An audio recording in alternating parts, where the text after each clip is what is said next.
Let's go. Yeah. 3-6, mafia. Whoa, hey, yeah. Whoa, say what? Whoa, 3-6, mafia. It's going down. Y'all know what time it is. We ain't playing with you. In the club, in the street.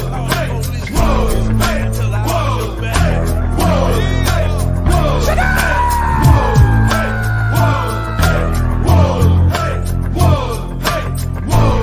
Y'all know what time it is. Get ready for it. Oh, man alive. Where to be quick. Step up, bring it.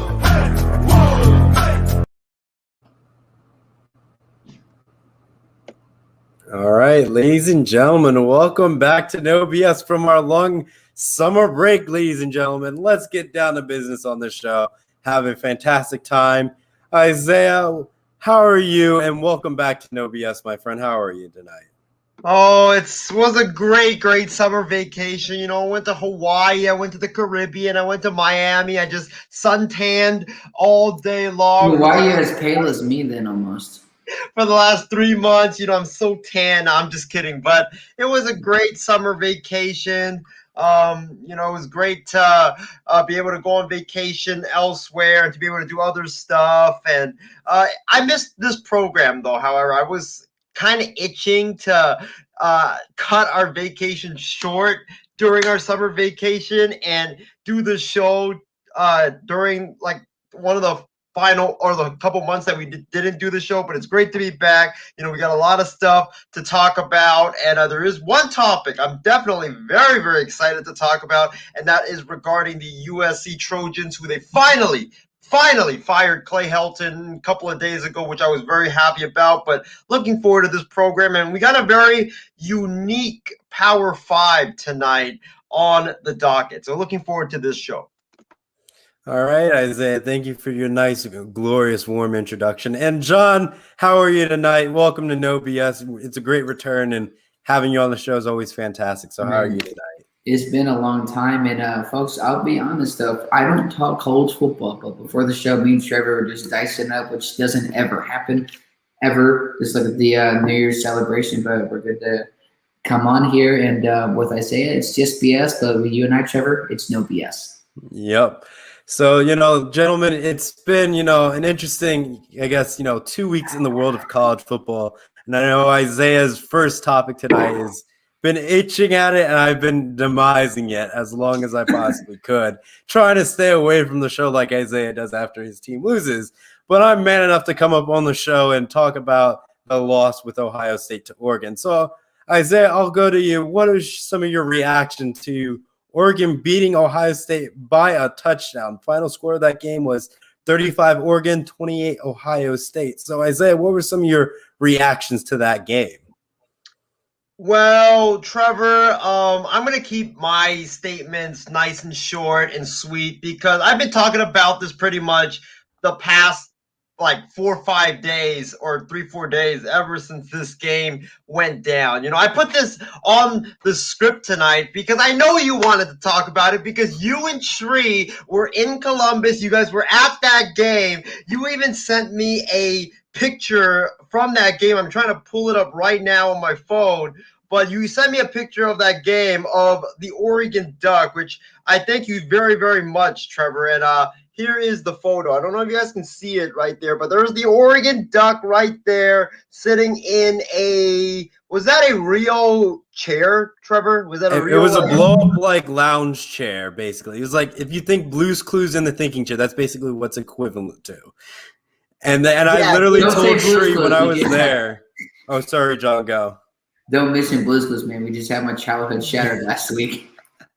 But yeah, that chair, I would say Isaiah will bring something like that to a game. And like saying that's Isaiah in a nutshell right there, that Oregon Duck. No way getting around it. The Oregon Duck knows me, man. That's why they bring these amazing props out. But, you know, like I said earlier, I have been talking about this game for like the last 3 to 4 days. I've basically gotten everything that I needed to get out. I've gotten out. But, you know, I'll say this. Oregon, this was, I think, not just a massive win for Oregon, but it was a massive win for the Pac-12 as well as the West Coast as well. Because when you think about it, Oregon, first of all, Oregon's been itching for this monumental statement win, and they certainly got it when they went into Columbus, which is a very hard place to play. Go into Columbus and take down the number 3 Ohio State Buckeyes. And I thought that Oregon looked more physical. I thought they pushed around Ohio State in this football game. I was very surprised because normally when you mention Ohio State and some other team, you think about Ohio State is the team that is doing the pushing. Their offensive line is pushing the other team's defensive line. Their defensive line is pushing the other team's offensive line. But this was the total opposite. It was Oregon that was doing the pushing in this game. So I was very shocked by that. Oregon's rushing attack. I knew C.J. Verdell. He was special. I knew he was special. I watched him play in the Pac-12 championship game a couple of years ago at Levi Stadium, and he was a monster in that game. So I knew how special he was, and he just reaffirmed that fact to me. But it was a great win for Oregon. It was a great win for the Pac-12 because, the Pac-12 has been laughed at by, pundits for the past couple of years saying, oh, the Pac-12 is the bottom of the Power 5 conferences, and rightfully so, because the Pac-12 has not been that good. But I think this is the Pac-12 finally coming alive and saying that, we have been down in the bottom for a long, long time, but now there's actually like a strong competition in the Pac-12. UCLA, I like what Chip Kelly's doing at UCLA. They're off to a great start. Oregon, those two teams could potentially, they're going to meet, I believe, October 27th. I think it's in Oregon, and I think that game could determine who represents the Pac-12 in the Pac-12 in the Pac-12 championship for the Pac-12 North, and also who represents the Pac-12 in the potential college football playoff, but that's a long time away. But it also was a great win for the West Coast because, I've heard this talk. There's so much talk of people saying the West Coast is not committed to football. The West Coast plays sissy football. They play a soft style of football. And you saw Oregon just completely push Ohio State on Saturday afternoon. So it was a big win for Oregon, big win for the West Coast, big win for the Pac-12, and most importantly, how about them Ducks shattering Ohio State's college football playoff hopes? I love it, man. But Trevor, you can have the floor. You can have all night if you want. Well, like Isaiah said, I think, Ohio State, you couldn't say Ohio State really got pushed around because they only lost by a touchdown. Let's be honest. Let's be frank about it.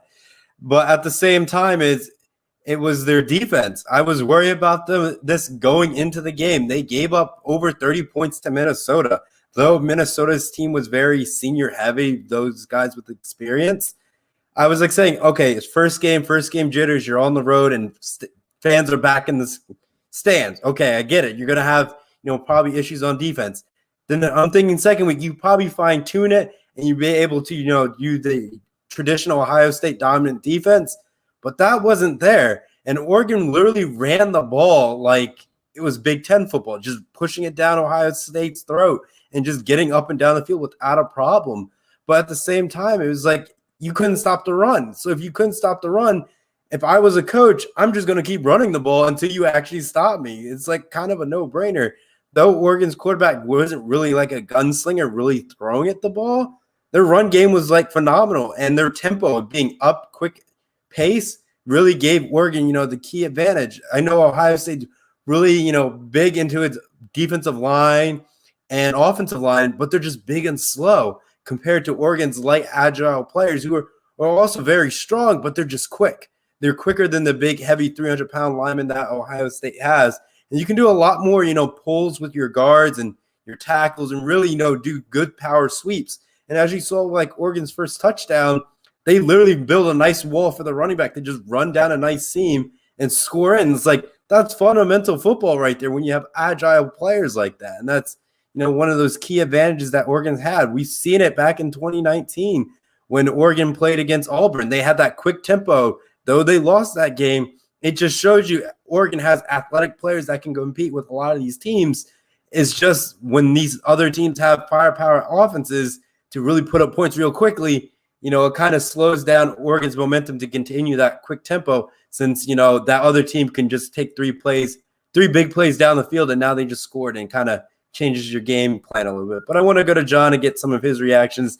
You all heard my rant about this game, but I want to hear some of John's takes on this. This is not the rant you want to hear. That is a different rant that I don't know if we'll talk about that or not. But the Oregon is, regardless of that, Oregon has been known, even if they have like won the Pac-12 or like we say been to the national championship, won it, or been laughed at in the Pac-12, is like this is what Oregon has done regardless of wins and losses. They've run the football. Going back to Marcus Mariota, ran the football. They had two, I can't remember, in 2014, 2015, around that time, they had two really good running backs. They were so fast, nobody could stop them running the football. That's what Oregon has prided themselves on, is running the football. And I think in this game is it the lesser of two evils. You either have big defensive linemen, great, but the fact of the matter is college is about speed. You look at Lamar Jackson, could run the football phenomenally well. Years ago in 2016, 2017, we're down to 15, 20 points. Lamar Jackson was running the football. This is not the NFL here where maybe you can be physically dominant. You have to have a lot of speed and keep up with the game. And unfortunately, Ohio State couldn't do that. Now, obviously, another team didn't do well, actually played a lot worse than them, but maybe we'll not talk about that one. But I'll give full credit, though, to Oregon. I mean, they wanted it more. And to play in a hostile environment in an opposing team's stadium is extremely hard in college football, and they've definitely done something that I give them full props to. And let's see what UCLA and Chip Kelly can go. And don't worry, though, Brian. If it's Oregon versus UCLA, I'm definitely rooting for UCLA because we know it's somewhat that rich for them. Yeah, John. I think, when I was at the game, got to that fourth quarter and, that final drive with Oregon trying to almost seal the game, they got the first down. The crowd volume was insane. You could just feel the intensity of to do it. And it got to the point where Oregon really couldn't snap the ball, and they had to burn a timeout. And that's how you could show that fans in the stadiums and the 12th man is really real. It's back. And, I understand with all the COVID and all that stuff, but having, I got, this attendance for it. It was over 100,000 people back in the Ohio Stadium. It was phenomenal, great to see it. And it's just the energy of college football was there. They did script Ohio. The tradition was back, and Oregon was in that hostile environment. Though Oregon did have a few sections you could see in the stadium that were the green and yellow, but majority of it was a sea of red in the stadium. Though you could hear some of the Oregon's crowd when they were, cheering and all that stuff, but the strong of 100,000 of Ohio State Buckeye fans just dominated that sound for it and made it really difficult for Oregon, but they came through. You could also look at Ohio State. You have a young 19-year-old quarterback in C.J. Stroud, He had a game that, you had the home field advantage. You had the crowd supporting you, but you're on a big stage with everyone, rooting for you. But if you let down and make a bad decision, you're going to hear the huge awe or frustration of the crowd. And that's going to get to a lot of players. And maybe it got to him at the tail end of the game where he threw that last pick because he thought, maybe if I can make this key pass and trying to push it, I might get something work. But little did it work. It gets picked off.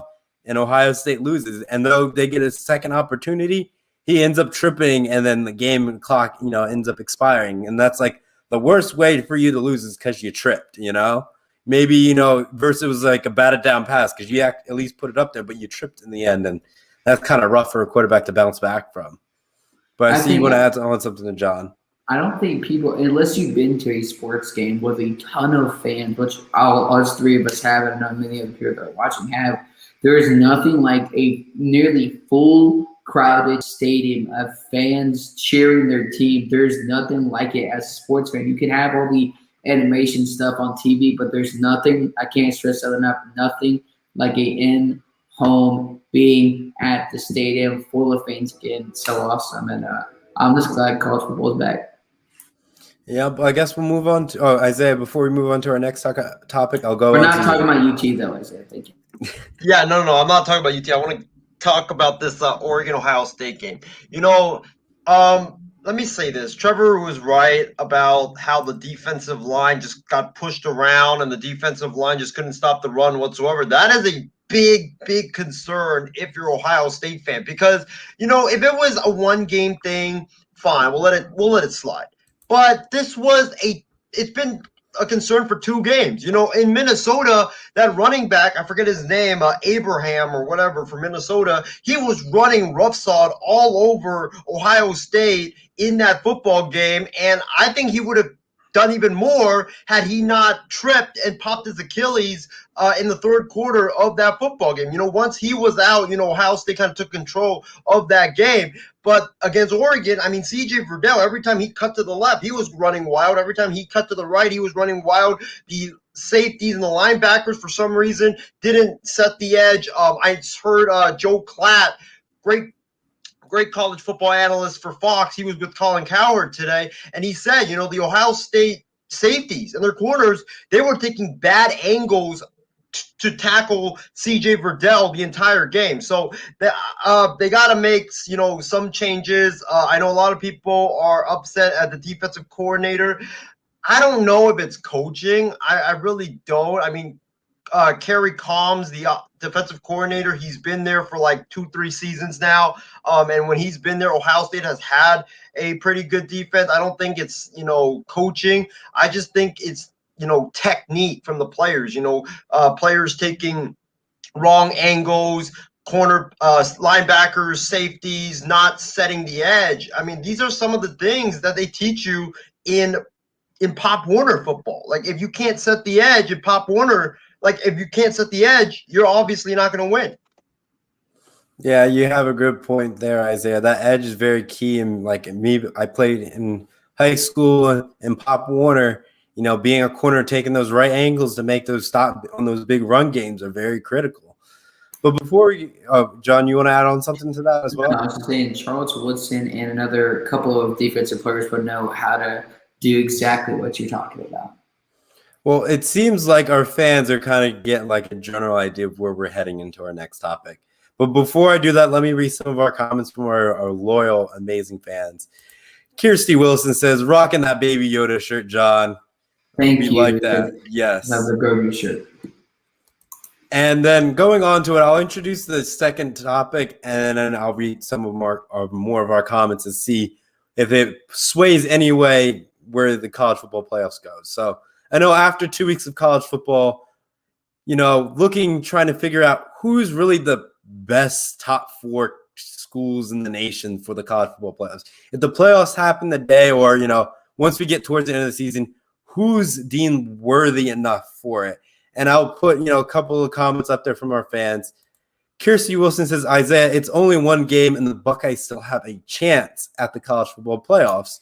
And then the other one is from MI6. What are the chances do OSU need to get back on track to get back to the college football playoff scenario? So 2 really good things out there trying to figure out who are the top 4 teams. But I think we all can almost come to agreement on one of the top teams would be Alabama at some point, unless they somehow get 2 losses and kind of screw themselves over. But the committee will try to find a way to put them in. Could we just say, Alabama has it, or do you want to, say we can't give any teams the luxury of being solidified at this point in time? The committee would be like the timeline in Marvel. It would be all over the place, trying to figure out a way to get Ohio State, if they lost 2 games, to be like, wait, let's look at this branch. Let's look at this football branch, and hopefully they can get something figured out.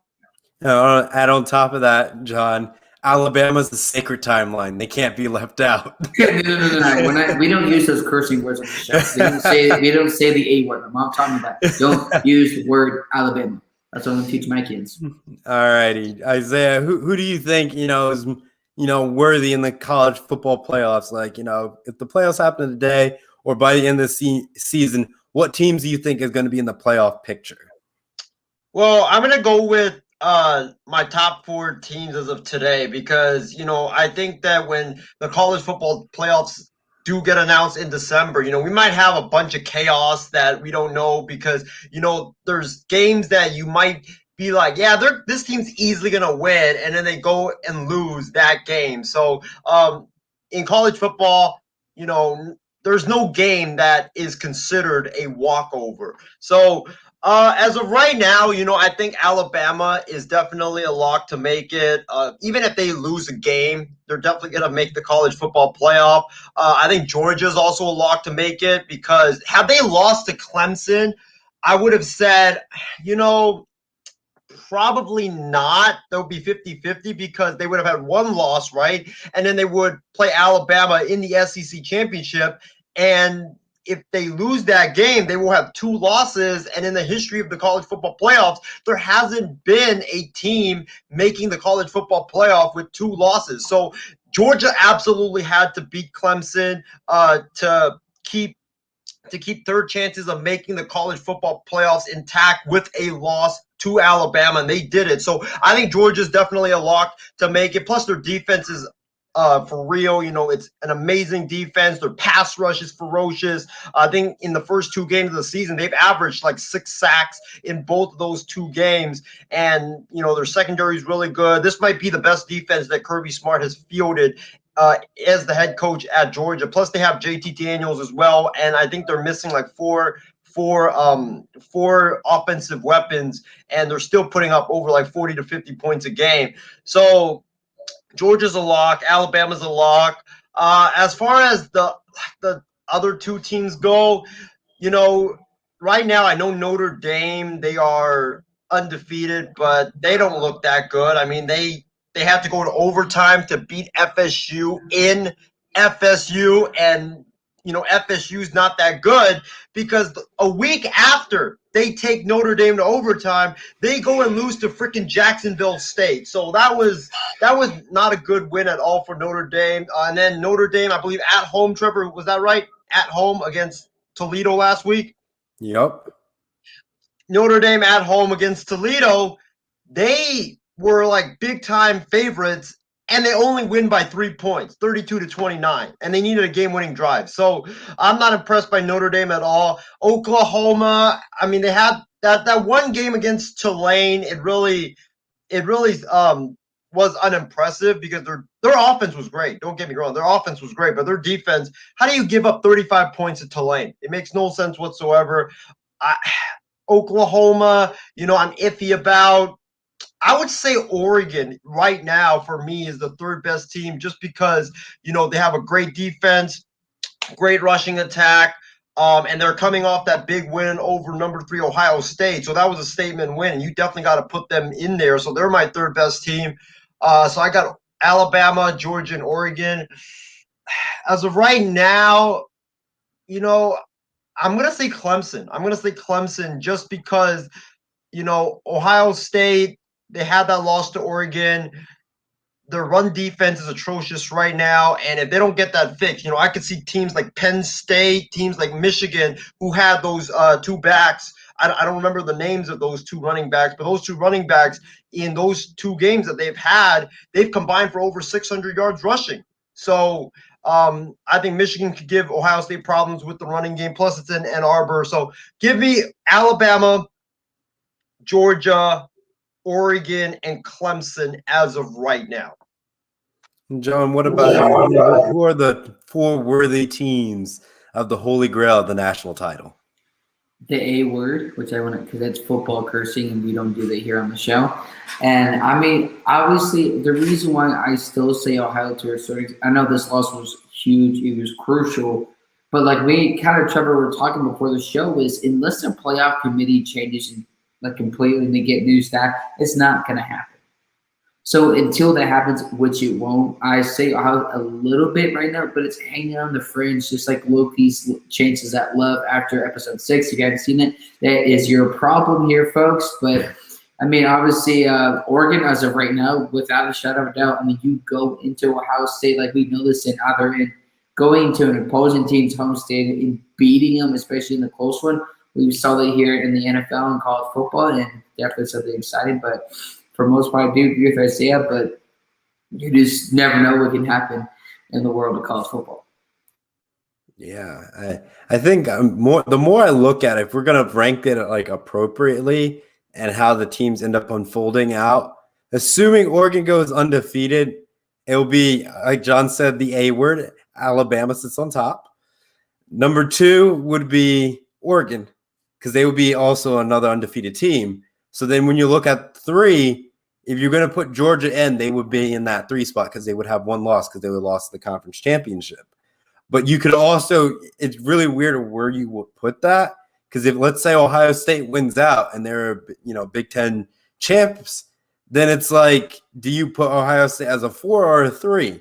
But do you want a repeat of the SEC title game? That's where the committee probably is going to have to try to figure it out. That's why they may put Georgia as 3, Ohio State 4 in that type of scenario. But maybe they want to see maybe double rematches. Maybe that's what the committee is going to go for. I don't really know, but that's what I could see. But for Clemson, they really get back in. They need Ohio State to lose again. That's basically how they're going to get back into this playoff picture. Because if you look at the rest of their schedule, there's really no other ranked matchups they have left in their schedule. And it's really going to be tough. Like, they literally have to win out to be able to stay in the college football playoff scenario and dominate all their games to show like, hey, we're still, top dogs in the ACC. We didn't struggle anywhere, and we're practically fine for another, playoff picture. But at the same time, it's like, you need help. And the only team that really is going to have some falters, Ohio State in the Big Ten, because like you said, they still got Penn State on their schedule. They still got Michigan State on their schedule, and they have the team up north on their schedule. So teams with solid, I shouldn't say, I guess, good defenses that can cause some havoc and give your, first-time quarterback some pressure that's really uncomfortable for him. But he's got to step up. These are key, you could say, preliminary playoff games. And then on top of that, whoever you faces in the Big Ten championship game, that's a team that could probably be a caliber for, maybe a playoff bid. Let's say Iowa goes undefeated and, cleans up the table in the Big Ten West, and they're a 7th seed trying to look their way into the playoff picture. Because if you have an undefeated Iowa and they beat Ohio State, who's probably like maybe a 6 at that point, you're going to probably put the undefeated Iowa in the 4th spot, and they'll probably face an Alabama. But that's how the Big Ten is really going to unshake itself out, unless there's going to be a one-loss team that sits in, in the top 10 looking their way in with conference championship week.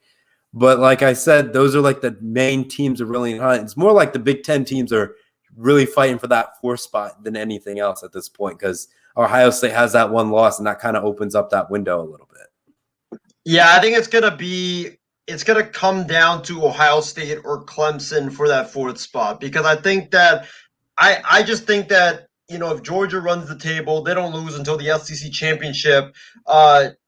Georgia's going to make the case, hey, we lost to Alabama. That's it. We lost to Alabama. We beat Clemson, who was number 3 at that time. They're definitely going to get in. Alabama's definitely going to get in. And then the 3rd team, right now it's tough, because I think that Oregon and UCLA game will definitely determine it, because I could see UCLA losing before that game, and then Oregon loses to UCLA, and then, it's like we're going to have some chaos in the college football playoff, because at that point, you have Oregon, who they can make the case they beat Ohio State with one loss, right? Plus, if they win the Pac-12, they will have beaten UCLA again, and then you would have Ohio State with one loss, that was to Oregon, and then Clemson, one loss to Georgia. So at that time, it's like, if that happens, you have 3 teams for 2 spots. But right now, I think it's got to be like Alabama, Georgia, Oregon, and either Clemson or Ohio State. You can take the pick of the litter. Yeah, I think it's like when you get to that scenario where Oregon would lose to UCLA but win the conference game, it's going to go back to the time when Oklahoma beat Ohio State and Ohio State got left out of the college football playoffs because they ended up losing to Iowa in their regular season, which gave them, 2 losses. And Alabama had 2 losses because they ended up, losing to Auburn. I forget who else they ended up losing to. And they put in Alabama over Ohio State because I don't know how they figured that one out, but they did it.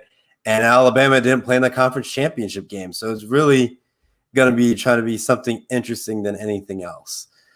But let's move on, gentlemen. We're, halfway, I wouldn't say halfway through tonight's program because we don't know what happens on No B.S., to be honest with you fans. Like, we could be done in an hour, or this somehow could be like an hour and 90 minutes. But we'll see how this show goes.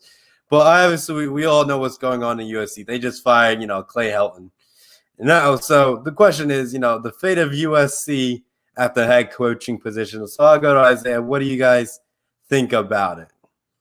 Isaiah, who's the man in charge? Well, Adam Schefter right now, or yesterday, he put out a rumor saying that Chiefs offensive coordinator Eric Bieniemy, who is a hot target for NFL head coaching jobs, he's reportedly a top target for USC as they embark on their coaching search. Me personally, I don't like this move just because if USC were to go down that route, because I just think that, Eric Bieniemy, I like the guy, but let's face it, he doesn't call the plays in Kansas City. Andy Reid is the one that calls the plays in Kansas City. And also, he hasn't been a head coach. I think he will do a good job as a head coach in the NFL, but this is USC. You can't hire a guy that's not proven. No, you have to get this right. It's been so long since USC was last relevant. USC needs to hire a proven head coach that has won it and done it before. That's where I'm like the guys that I'm talking about. Jack Del Rio, guy has been a head coach. We have seen what happens when offensive coordinators or defensive coordinators make that transition to the big chair. Sometimes it doesn't work out. Look at Adam Gase. The guy was, regarded at that time when he got hired by the Dolphins, I believe, as one of the hottest offensive minds in the NFL. And guess what happened? He made the jump to a head coaching position, and he was absolutely rubbish. He got exposed for being the product of Peyton Manning. So maybe that is Eric Bieniemy. I'm not saying Eric Bieniemy is not going to be a good head coach, but he has Patrick Mahomes. He's working under Andy Reid. What makes people so confident that Eric Bieniemy is going to be a slam dunk great head coach in the NFL? USC, he might be a great head coach, who knows, but USC cannot afford to take that gamble. When Clay Helton first got hired, everybody was like, oh, Clay Helton might turn out to be a good head coach. And look what happened. He was absolutely awful at the helm at Southern California. So they got to hire a proven head coach. They got to hire a guy that has been a head coach and done it before.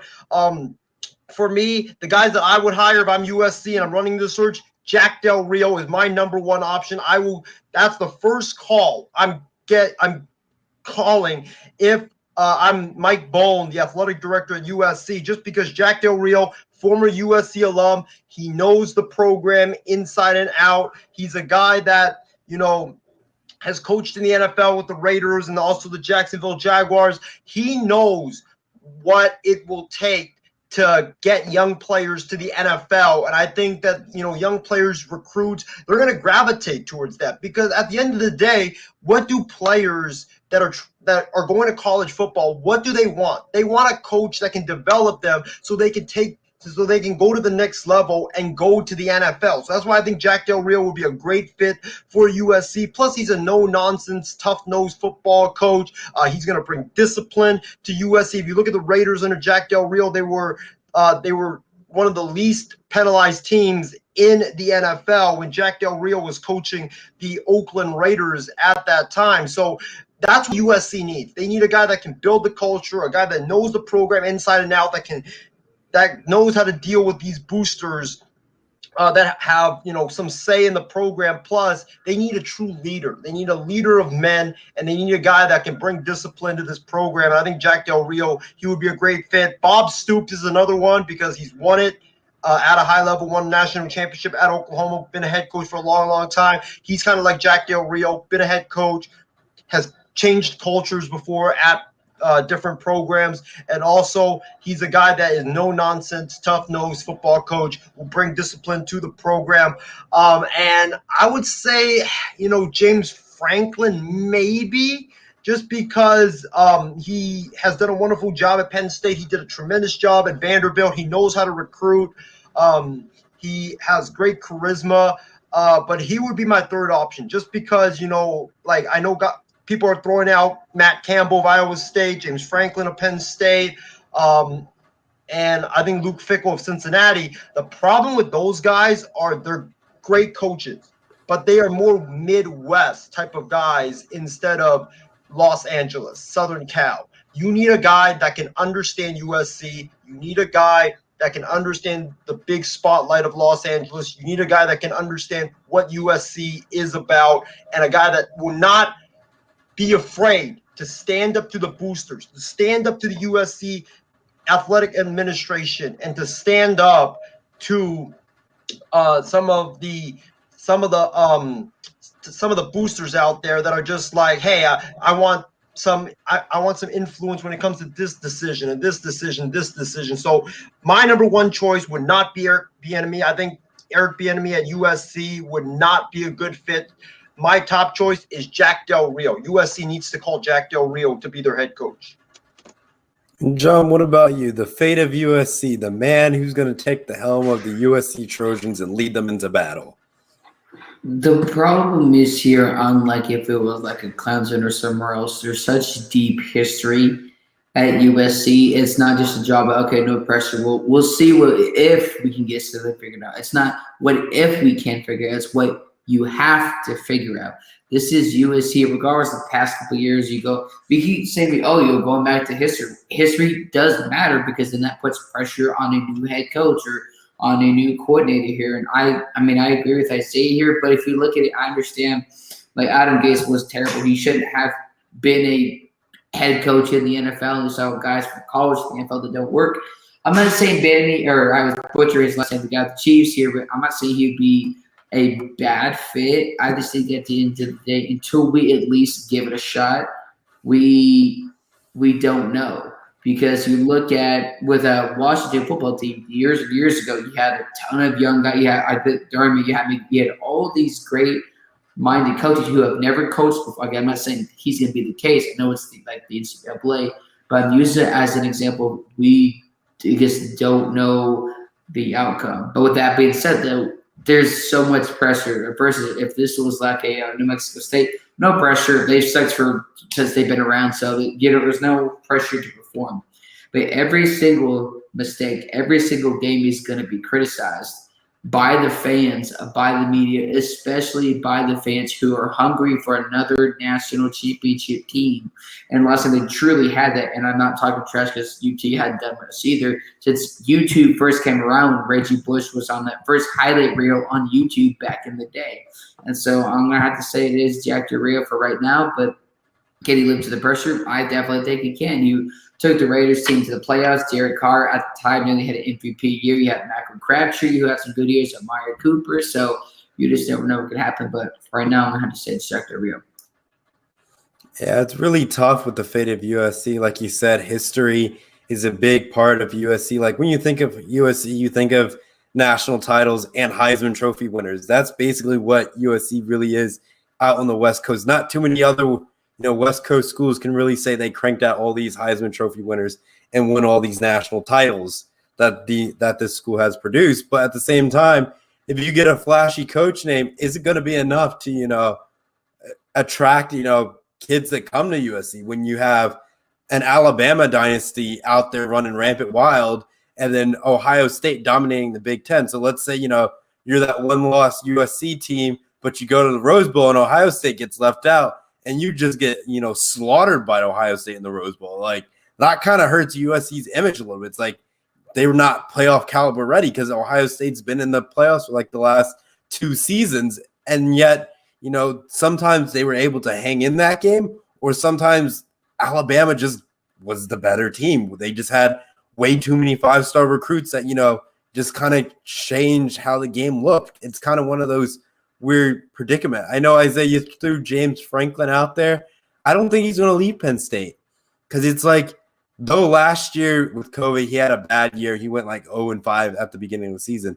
But it's COVID. We're going to give like a lot of these coaches some slack because it was just a really hard year on players and having players sit out and all that stuff. So I'll give James Franklin, I'll pass that past year.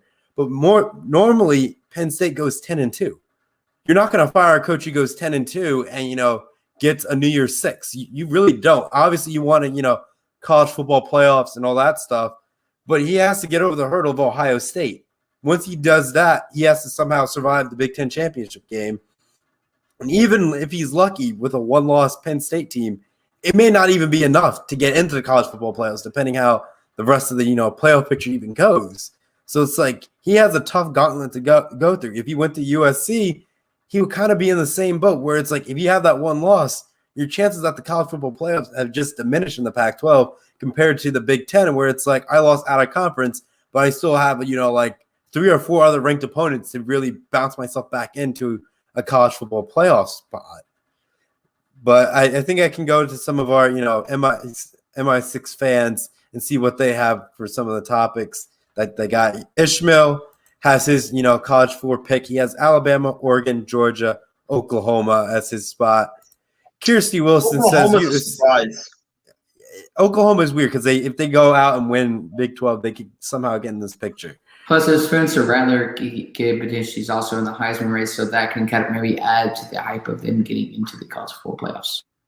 Because most of the time, the Heisman Trophy winner hasn't been left out of the college football playoffs as of date, I should say. That I'm aware. Maybe Leonard Fournette, because he was down from the race with Mariota that year, but then the last 2 or 3 games he kind of fell off the map. Gotcha. But the Heisman Trophy winner itself has, like I said, it has been there most of the time. And we've seen Heisman Trophy winners versus other Heisman Trophy winners when Jameis Winston and Mariota went at each other in the first ever, college football playoff scenario. So, there's something about a Heisman Trophy winner in a college football playoff scenario where they're able to win it, or it's not enough for them to win it because there's just way too many stars on the other team to just change the outcome of that game. And their defense is awful too. So I have a feeling that Oklahoma is going to drop a game in the middle of the season to a team that you don't expect to beat them, just because that team's defense is decent. They're going to be able to hold down that Oklahoma offense for a bit, and then their offense will put up a lot of points because that Oklahoma defense just can't cover anybody. Yeah, John, I know you want to add something to that. I saw you moving your lips. No, it's because of Ishmael's comment, actually. Yeah. I'll get to it. I'm still reading through our fans' comments. But yeah, Kirsty Wilson said USC is a hot mess. Maybe Del Rio doesn't want to take the risk of coaching there. Like we said, it's a big state. It's coaching at Ohio State. You have expectations to win and get to the college football playoffs. But like I said, if you're in a secondary school, let's say a Wisconsin or an Iowa, yes, getting to a national champion is nice. But your goal is to get to a New Year's Six most of the time. Let's be honest with you people. There's people who said your goal is national title. Then the other spot is you get the New Year's Six and this program's fine. You're not getting fired. But you may get a college football playoff spot. I'll take the second option, though, as a UT fan, because I'll take at least being relevant for the first time since when YouTube came around in 2005. You had Sam, and then Sam fell off. He fell off the cliff, man. Yep. And then we go on. Yeah, proven coaches are hard to find. That we talked about a little bit earlier. Just finding a coach that can represent USC in general. From MI6, USC AD is his statement that he put out to the announcement, the firing of Clay Helton, basically said our expectations are national championships or bust. We have Casey King. Good evening, guys. Welcome, Casey King, joining in. Let's see what else we got right here. Casey King has no James Franklin, as even Clay Helton beat him in the Rose Bowl. Yeah, that kind of did happen, but you had a decent, good Penn State team that actually contended and kind of put up a lot of points on USC with Saquon Barkley, which nothing to laugh at. Penn State probably could have easily won that game, but it just didn't go their way. What ended up happening? I guess this is the comment. Clay Helton going to Texas. You know what? I feel like some people's day starts out with a nice cup of coffee. Mine's usually like a ice cold Monster. But with the way Ishmael likes to start and end his day is by trolling me on the live show. And at least you take time out of your day to do that. That's a big fat no.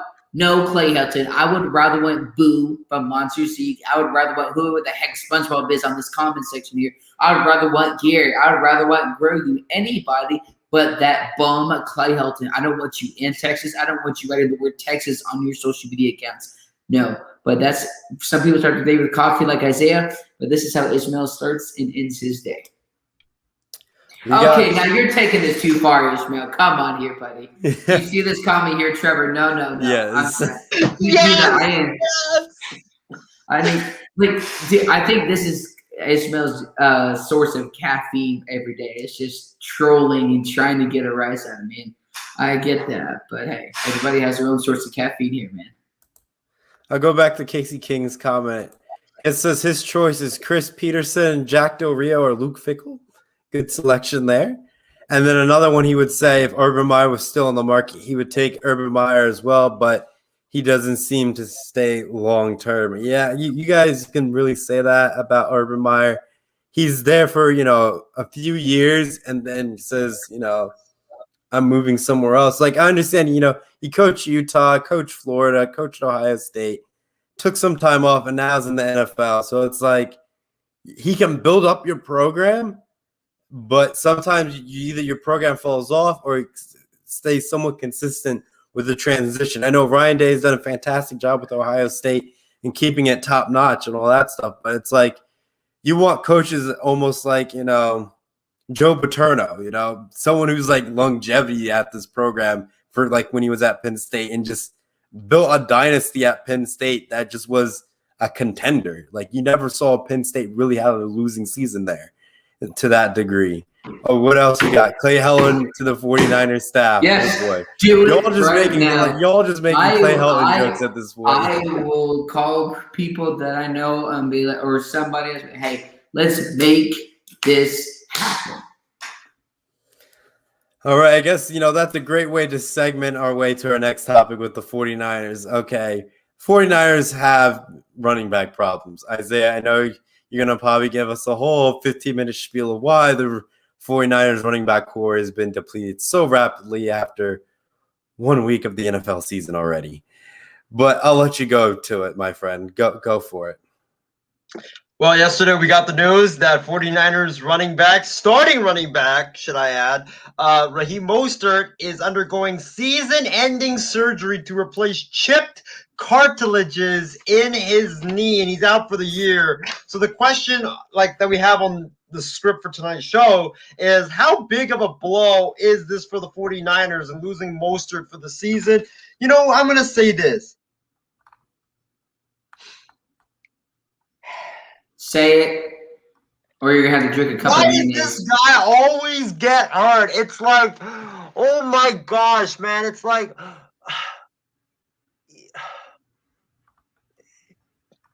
he's so, I like Mostert. I think he's a good running back. He's a really good guy, and I like his story. But he always gets injured. You literally touch the guy, and who knows? He might sprain something on his wrist or sprain his hip or whatever.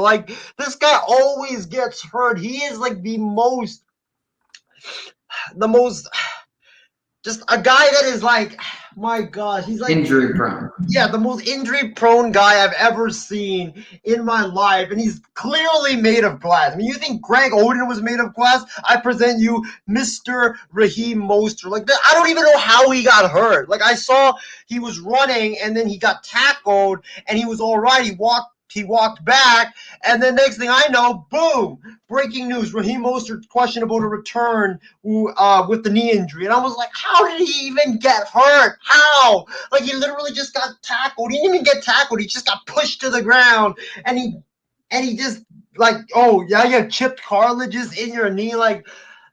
This is a big blow for the Niners just because we were expecting a lot of big things from Raheem Mostert. The last time he was healthy was when we went to the Super Bowl, and he was a big part of it. This guy's really, really fast.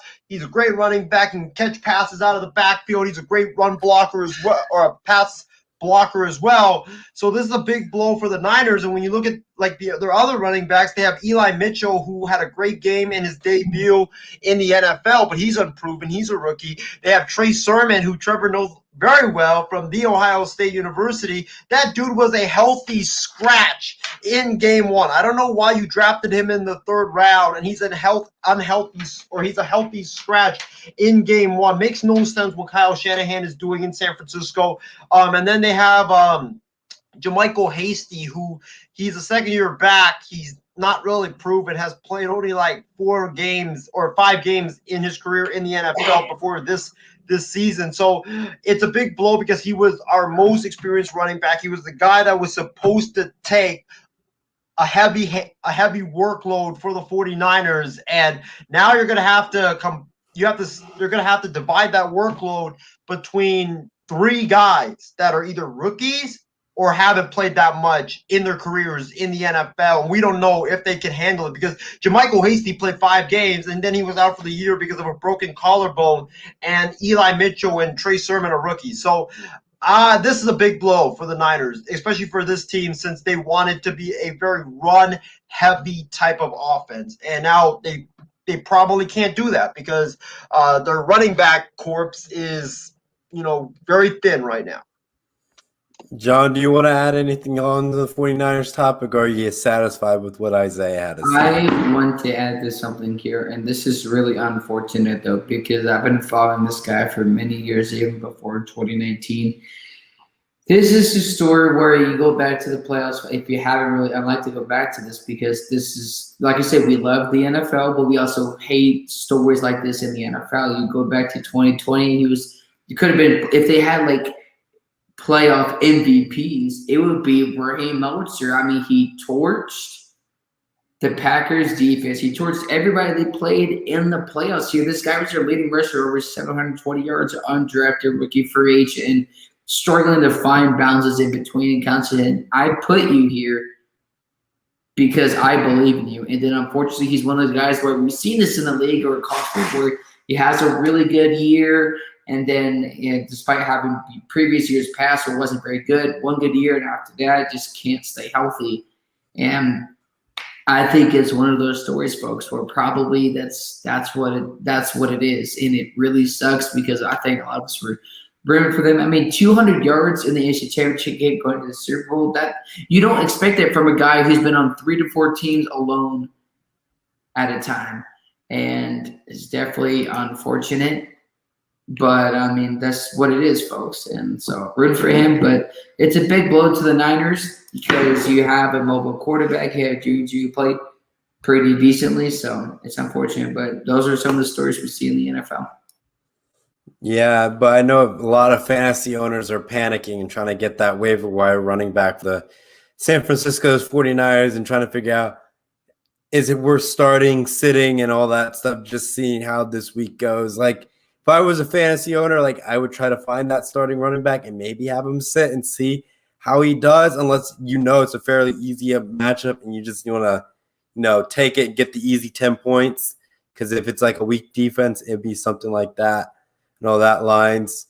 But I don't know what ended up happening, but John, I think John had to be right back. Ladies and gentlemen, he'll be returning and all that stuff. But let's move on to our next segment, ladies and gentlemen. We have our glorious return of a very selected favorite part segment of our show, ladies and gentlemen, is our Pigskin Pick'ems. They have returned, ladies and gentlemen. Welcome back to Pigskin Pick'ems. And on this Pigskin Pick'ems, we have very basic rules around here. 2 college football games, 2 NFL games where we pick and trying to figure out who would win. And we would try to keep a record of who gets them right and who gets them wrong. That's basically how this works, ladies and gentlemen. So the first game we have on this list is number 1 Alabama versus number 11 Florida. Isaiah, who do you pick to win this matchup? Give me some nice backstory on this for us. Well, this is definitely going to be the game of the weekend because you have number 1 Alabama, who I believe has played either only 1 or 2 games. They played 2 games. Their second opponent was, I believe, an FCS squad. So, you obviously expect them to win it. First week they played Miami. Miami's not that good anyway. So this, I think, will be Alabama's first true test of their season because Miami, no disrespect to the U, but the U hasn't been relevant in a while. Mercer, I don't even know where that school is located anyways. No disrespect to them, but you're Alabama, number 1 team, traveling to the swamp, a frenzy environment to battle the Florida Gators, who are starting I believe, I don't know if they're starting Emory Jones or starting the freshman quarterback who reports out of Gainesville, is that he's very accurate. He's, great deep ball thrower, he's like Kyle Trask, but he can throw the deep ball even better than Kyle Trask. But Trevor, John, give me those Gators. Give me those Gators. Don't do it like that. That just looks insane. Please don't do that again, because somebody's listening to the podcast. Please don't. I'm picking the Florida Gators on Saturday at the Swamp, at their own home. There's going to be at least 110,000 people in that stadium. Guarantee you 90% of that stadium will be filled with Florida Gator fans. That environment, with how Dan Mullen is able to coach quarterbacks, and their Florida offense is very, very dynamic.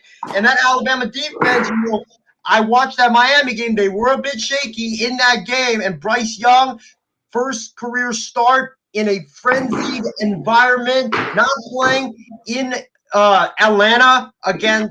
Not playing in Atlanta where it was mostly Alabama fans. He's going into the Swamp. I think he's going to be rattled. I think he's going to throw at least 2-3 picks. Give me the Florida Gators to pull off the shocker of the year and beat number 1 Alabama. John, let me make this very abundantly clear here. And sorry, to cut you off here. Even though I don't like using the A word when it comes to football here, there is no way Florida has a chance of beating Alabama here. I mean, I know we're talking about Miami in week 1 and who they played last week. Listen, for this whole season, unless Nick Saban is out, unless Nick Saban retires from coaching, it doesn't matter if they lose most of their offensive line, which they did. You lost another Heisman Trophy winner who just scored a touchdown in the same place they did the national championship game. You lost defenders, you lost running backs, and they still are. I know they say, it's only 2-0, but that's what separates the great coaches from the ant. They're just coaches in college football. You can replace you guys. You can play well. I can't disrespect Alabama. It's like Tom Brady led teams. I've learned it the hard way going back to 6th grade when I first remember my first team's national championship. And thus the team was born. I can't doubt Alabama unless somehow Nick Saban retires right now at, let's see what time is it, 9:13 Central Standard Time. Alabama's winning this game. Florida isn't back. They haven't been back since they had Urban Meyer. Yep, I'm going to have to agree with John on this. It's going to be Alabama. It's a tide that keeps on rolling. Like, when has a tide has stopped rolling the last 4 seasons? They've just been so relevant, been so dominant, and like John said, they just keep reloading. They graduate studs, Heisman Trophy winners, yet they still produce a second Heisman Trophy winner somehow, some way, some shape or form, or someone has ridiculous numbers that just, blows a team out of proportion. Though, their defense may have up and down years every now and then or stuff like that, but their offense is like a true juggernaut. It's been, phenomenal the last, few seasons, and you can't beat it. Like, even our fans say Casey King is picking Alabama. Lambdon, he's picking, haters gonna hate, Roll Tide. Ishmael is gonna pick Alabama. Isaiah, you're up against the odds. I understand, last week you're able to pick the, UCLA, LSU one, Georgia, and Clemson, but I think your luck may have run out this week. I don't think it's gonna happen, my friend. I will not say the cursing words that Landon just said, but I'm picking Alabama. Fan anyways. He's an Alabama fan. I know, but I'm not using those curse words here on the show. But I can't pick against Alabama in this game. They're just gonna barrel roll. That's all they're gonna do. They're just gonna barrel roll their way through Florida, and they'll be fine. Next game, ladies and gentlemen, we have I would say the game of the week, the game that we all would tune into. It's the whiteout, Penn State Auburn. It's a night game at Penn State in Happy Valley. Number 10 Penn State versus 22 Auburn. I understand Auburn's a little on the low on the rank side, but I think at how this game's going to go in a whiteout. I know Penn State's offense is a little shaky, but their defense knows how to capitalize on turnovers. So I'm going to give this game to Penn State because it's a whiteout and you have over 100,000 fans, and that noise, a death-defying game, in Happy Valley is going to be tough for Auburn, and they're going to make mistakes, and Penn State's going to capitalize on it, and that's why I'm going to go with Penn State. Isaiah, who do you pick? Auburn or Penn State? This is a very tough game to pick, since when I look at this, it's like Penn State, the whiteout. Trevor, as an Ohio State fan, you know how tough it is to play in the whiteout. I know Penn State's like 7-8 or whatever in the whiteout, but that environment is deafening. It is a crazy atmosphere, and it's an atmosphere that I will one day want to go and experience live in person, because it's just a great environment. I'm surprised that they're not doing that against Ohio State or against Michigan and doing it for Auburn, but hey, it is what it is.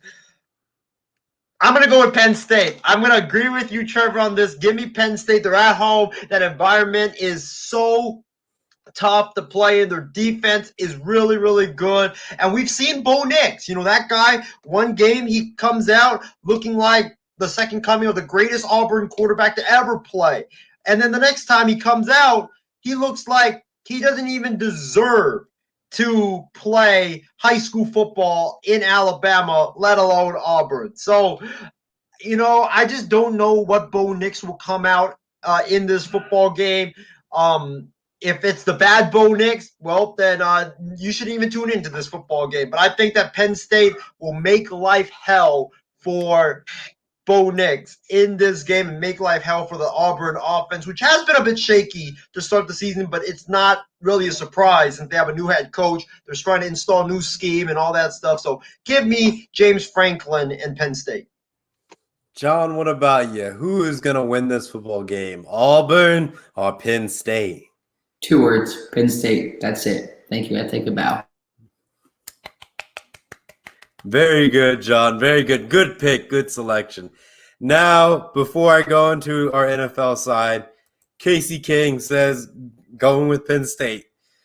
Isaiah, I don't know where to go with this next game in the 3 slot. I put a suggestion there. I don't know if you want me to go with my suggestion or go with what you have. Let me know. Go with your suggestion, because I have the game that I just put. Well, can we do we can't do all 3, right? It doesn't make sense to do all 3. It doesn't make sense. We have 4 for a reason, and picks can pick 'ems. All right, go with your suggestion then, because the game that I just put down was like Thursday Night Football for tomorrow, but it's not really gonna be that interesting of a game, unless you're a Giants fan or a Washington Football Team fan. Yeah. So the game I end up selecting is the Chiefs-Ravens. I like that game in general, though I know Patrick Mahomes is going to pull it out. And, I know we're probably all going to agree with Patrick Mahomes is going to probably win this game. I want Lamar Jackson to redeem himself after what happened to the Raiders, though. It's like I'm picking the Chiefs on this, but I need, Lamar Jackson to ball out against the Kansas City Chiefs. He needs to actually, beat Patrick Mahomes and actually become, maybe another MVP quarterback. But he needs to get over that hurdle, because if he does it, he could reach the Super Bowl, maybe. Maybe. I'm not saying he's going to, but maybe he could reach it. I know John said, whoa. But think about it. AFC Championship game. If the Ravens get there and the Chiefs are there, he has to beat Patrick Mahomes to get over that hurdle to reach the Super Bowl. He's never not going to win it. Beat Patrick Mahomes in the regular season. There's no way he's going to beat Patrick Mahomes in the playoffs. That's the problem. But this is why I say he needs to ball out and be able to do it here in the regular season. It's stepping stones to be able to do that in the final postseason. I understand the regular season in the NFL, it's long. You have, early season and all that stuff. But still, it's just he needs to be able to come out and perform and be actually consistent. He can't be wishy-washy in this football game if we're going to say, he's going to be an AFC championship contending team. But I'll go to Isaiah. What do you think on this? Who are you going with? I badly wanted to go with the Ravens. I badly wanted to go with the Baltimore Ravens, but I can't, because after what I saw on Monday against the Las Vegas Raiders, the Baltimore Ravens offensive line is terrible. They desperately miss Orlando Brown Jr. I don't know why they traded him to the Kansas City Chiefs. Makes no sense. They didn't want to pay him the left tackle type of money, and look what they're struggling with now. They should have paid him the left tackle money, because their tackles are terrible. Their running backs are hurt, unfortunately. Their secondary, I mean, what are you doing, Marlon Humphrey? What are you doing? That guy that was supposed to keep up with Zay Jones. Why do you stop in the middle of that route?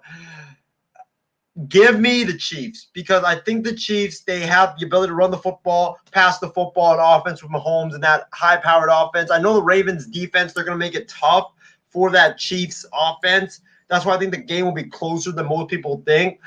But Frank Clark, Chris Jones, and those guys up front in that KC defensive line, they're going to have a monster night wrecking Lamar Jackson and that Ravens offense because that Ravens offensive line just can't block anybody to save their life. So give me the Chiefs. I think the Chiefs will win it, and I think I'll pick them to win by 10 points.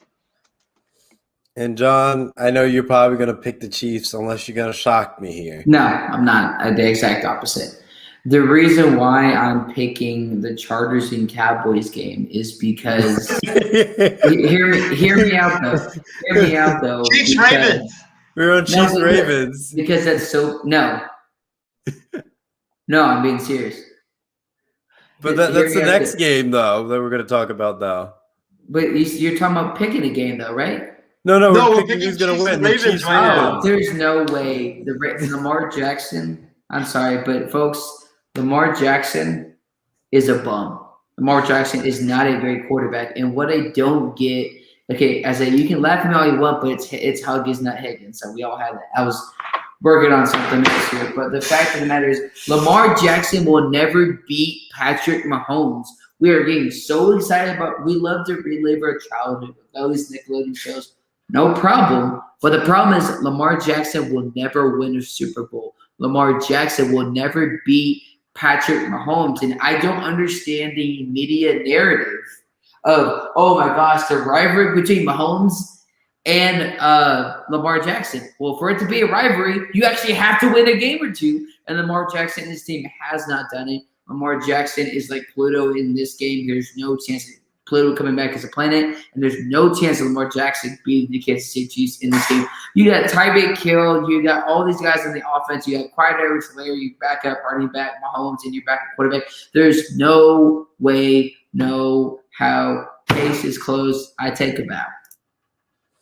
All right, let's move on to our final picks and pick'ems for the night, gentlemen. We got the Cowboys and the Chargers. And ironically, I didn't know that was your next pick. I was just making. You're good, John. But yes, I'm going to have to go with my Chargers. You know, they've been electrifying start. Yes, they had a little rocky start with the Washington football team, but they came out, they performed, they put points up on the board, and I was satisfied with their performance. And Justin Herbert really used the offensive weapons that he had. He hit Mike Williams and Keenan Allen really well, used Jared Cook really well to the extent for fantasy. So every Chargers wide receiver or even running back that played literally did well for fantasy. And I think the Chargers can do it again, though I don't want to sleep on the Cowboys with, all the, stuff that they had. They fell a little short in the, Tampa Bay game. But I think the Chargers are just more younger and hungrier just to continue to win and trying to, make, be more relevant in their division, because their division is really, you could say, stacked with all what's going on with teams, with the Broncos having a solid defense and the Raiders are a mix of offensive tricks and a decent defense. And then you have, the king of the hill of the AFC and the Kansas City Chiefs, and you're the Chargers. You got to, almost try to run the table to be in the wild card, or at least try to win half your divisional games to give yourself a fighting chance to get a wild card spot. And that's not easy in that division to split, the entire series that you go between those teams. But, winning all these games out of conference is definitely going to help the Chargers in this one. That's what I'm leaning at. And it's at SoFi. It's like the home opener. So you can't lose your home opener. So this is why I'm going to go with the Chargers on this one. Isaiah. Well, it is at SoFi Stadium, Trevor, but unfortunately that stadium is going to end up being Dallas Cowboys, or it's going to be Jerry's World West. That is what that stadium is going to be on Sunday, because I expect the loudest cheers to be when the Cowboys score or do something in that football game. But about this game, Cowboys at Chargers, even though I think that the Chargers are at home, it's going to be tough because, Cowboys offense really good under Dak Prescott and Kellen Moore. Chargers have a good offense as well. You know what, Trevor? I'm going to agree with you. I'm going to go with the Chargers to win this football game over the Dallas Cowboys. I could not pick the Cowboys. I really wanted to pick the Cowboys, but I just couldn't do it because the Chargers have a defense, something the Cowboys don't have. And today we also found out that DeMarcus Lawrence broke his foot in practice. He's out indefinitely. So the pass rush, which was already weak, got even weaker. So Justin Herbert's going to have all day to throw the football. Maybe he should bring like a Chargers picnic blanket and some burritos and sandwiches. Have a nice little picnic as you wait for your wide receivers to get open, because you're going to have all day in the pocket to throw the football. So give me the Chargers in this game. The defense is going to be what seals the deal for the LA Chargers. I nearly said San Diego Chargers, and Callan would have killed me on this program. But the LA Chargers are going to beat the Dallas Cowboys on Sunday. And John, what about you? Who are you going to go with? The Cowboys or the Chargers?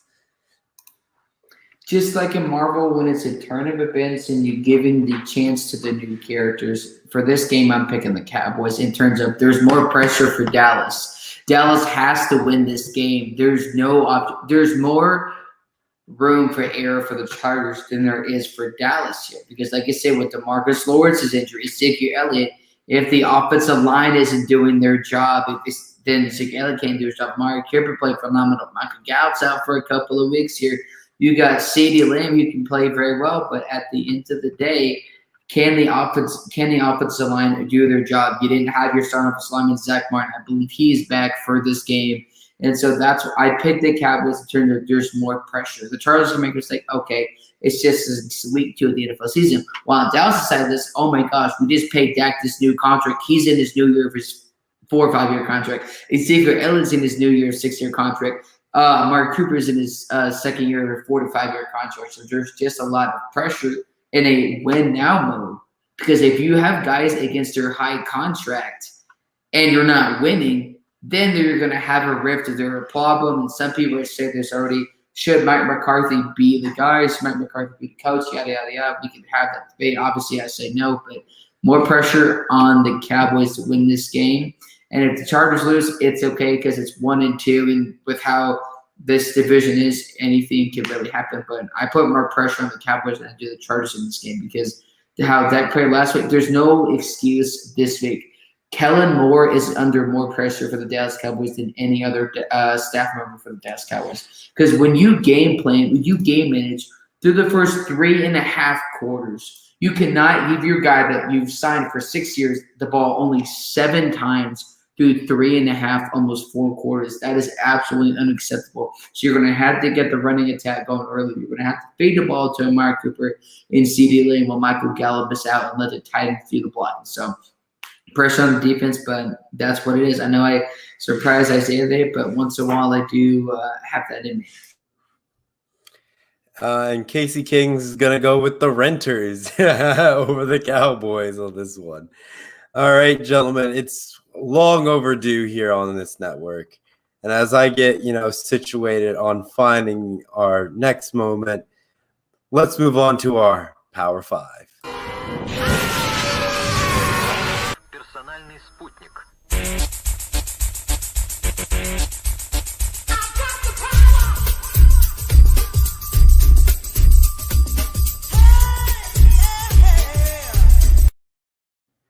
Ladies and gentlemen, welcome to the Power 5 segment of tonight's program. And this is an interesting Power 5 segment, and it's the most unique one I've seen in a while that Isaiah came up with.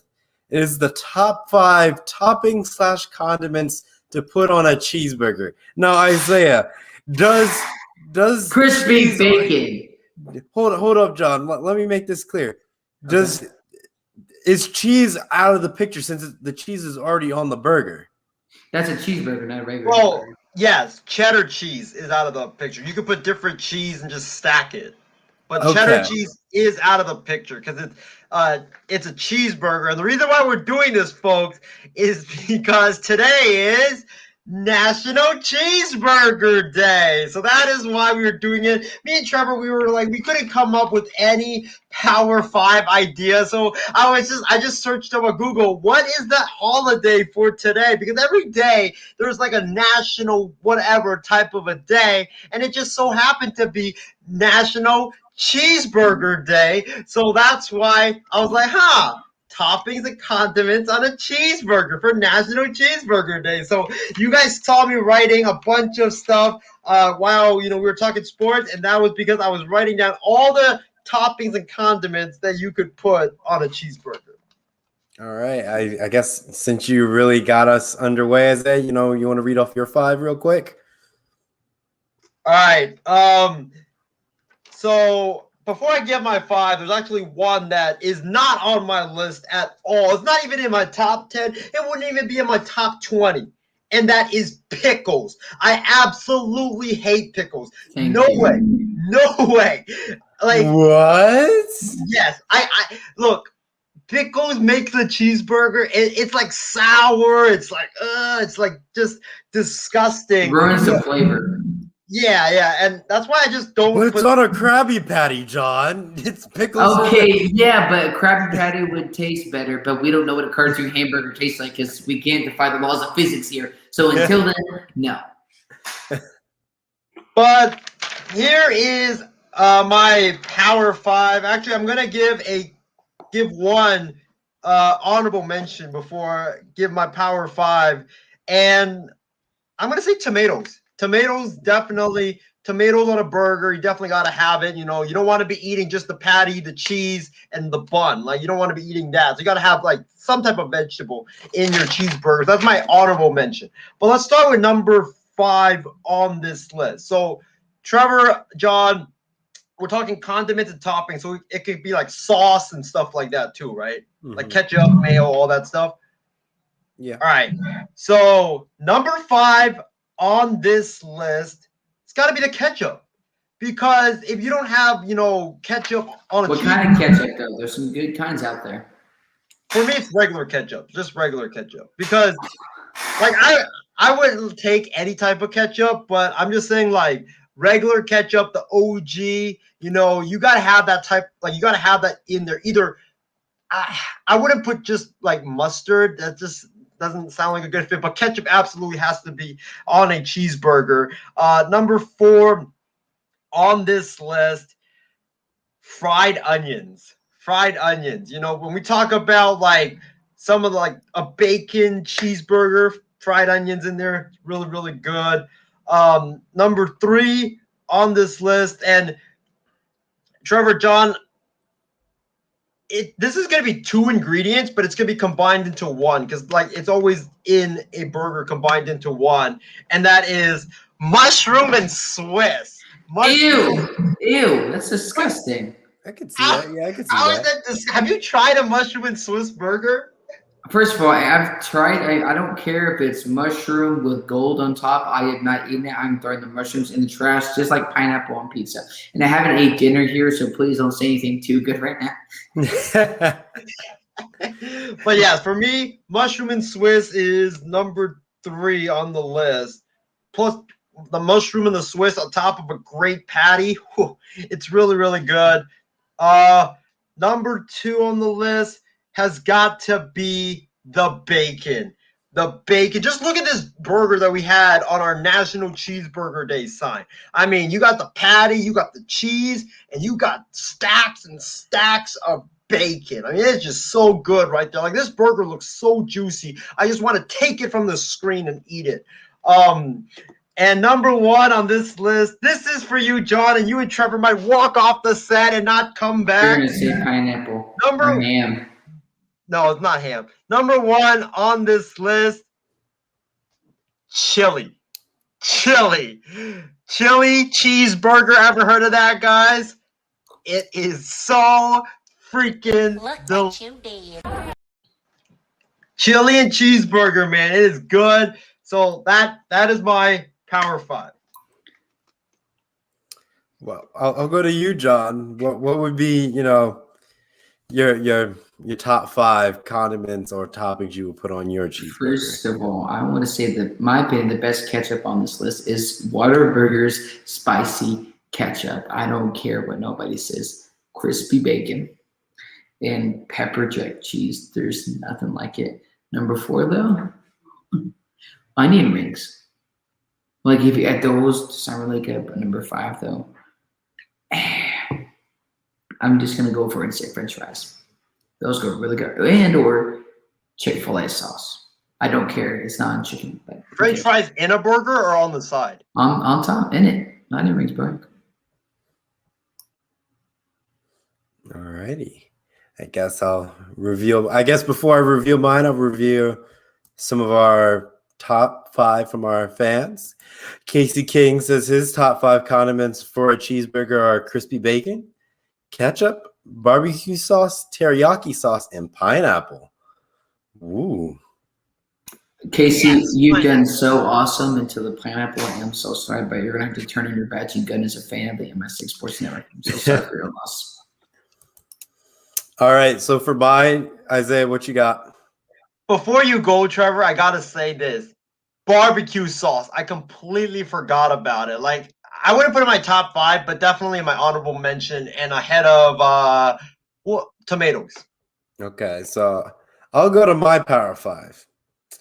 It took me a while. Y'all said y'all hated pickles, so I've removed it from this list because I thought of just SpongeBob and all that stuff. And I was like thinking, like the bubble bath episode where you say you forgot the pickles. That's why I put it in number 2 spot. I used to hate pickles, and then it just grew on me, and then I just like started eating them. I was like, okay, it's whatever at this point. And so I got used to it. But an honorable mention, if we were going to go from cartoons, I would want to try the jellyfish jelly sandwich from SpongeBob with the jellyfish jelly on it. I know it's weird and all that stuff, but it seems like it would be cool to try. I probably would never try it in real life, but if I had to try it on an imaginary sandwich, it would be that. But now to my real list. Number 5, it's got to be the onion. It's like you can do onion rings. You can do fried onions to make it like a barbecue sandwich for a burger, for a cheeseburger. So really, you can do a lot with onions. And it's just, it's a classic. It's like if you're building a burger, you always got to add some onions to it. That's why I put it on here. Number 4 is ketchup. Ketchup is like a staple. It's like when you go to a cookout, what do you put on a cheeseburger or a hamburger? You put ketchup on it, and then you put mustard. It's like that's why it's there. It's in the 4 spot. Maybe you can throw mayo on the 4, but I say ketchup is the staple to this. My number 3, I like barbecue burgers, barbecue cheeseburgers, and you gotta put barbecue sauce on it. You can really build it up really well. You put the crunchy onions on there. You put the cheese, you put the bacon, and you just really build this up. You get a nice medium rare burger. Looking real good right there. Is this a food crime? Whataburger, spicy ketchup, Chick-fil-A sauce, and another place's sauce all in one. All in one. You got the food gauntlet right there, Trevor. Oh, yes. You do. My number 2, John, I will have to agree with you on the French fries. I put this up really up there. It's like if you're on those like last bit of few fries, but you still got majority of your burger left, you can easily put it on and like finish the fries off and then enjoy it with your burger. That's why I put it in the number 2 spot right there. It's like combining your entire meal together in one thing. That's how I would say it. And then number 1 is crispy bacon. It's like if I go anywhere out and trying a burger restaurant for the very first time, I always try the bacon cheeseburger because if you don't have a good bacon cheeseburger, it shows a lot about the rest of the burgers that you make. That's how I end up seeing it. It's like the bacon cheeseburger is like enough difference in a burger, but it's still a classic cheeseburger. But it's just one extra thing because if you can't get the bacon right, how can I trust you with your other sandwiches that you make? That's how I end up putting it on there for sure. But gentlemen, that will conclude our Power 5. We'll move on to our final thoughts and bring this program to a close.